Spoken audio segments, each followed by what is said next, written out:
কেন পালন করা হয় আন্তর্জাতিক নারী দিবস? কিভাবে শুরু হয়েছিল? এর পেছনে কারণ কি ছিল? কি তার তাৎপর্য জানা আছে কি?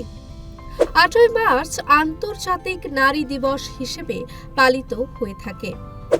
তবে এই নারী দিবস পালনের পেছনে রয়েছে বড় ইতিহাস।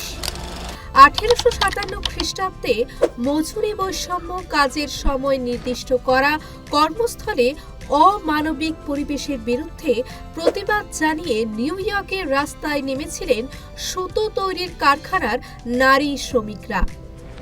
সেই মিছিলে চলে সরকারের দমন পীড়ন। উইকিপিডিয়া অনুসারে প্রথম নারী দিবসটি 1909 সালের 28শে ফেব্রুয়ারি নিউ ইয়র্কে আমেরিকার সোশ্যালিস্ট পার্টি দ্বারা পালিত হয়।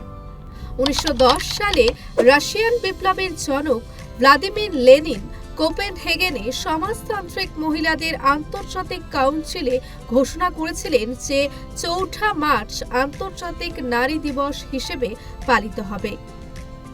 17টি দেশ থেকে 100 জন নারী প্রতিনিধি এতে যোগ দিয়েছিলেন।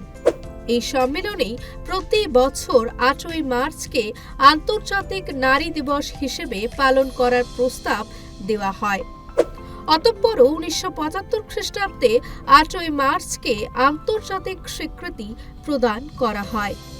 দিবসটি পালনের জন্য বিভিন্ন রাষ্ট্রকে আহ্বান জানিয়েছিল জাতিসংঘ। নারীদের সামাজিক, অর্থনৈতিক এবং সাংস্কৃতিক অর্জনকে সম্মান জানাতে আজ গোটা দেশে পালিত হচ্ছে উৎসব। জল ছাড়া যেমন জীবন অচল, ঠিক তেমনি নারী ছাড়া অচল একটা সভ্যতা ও সমাজ।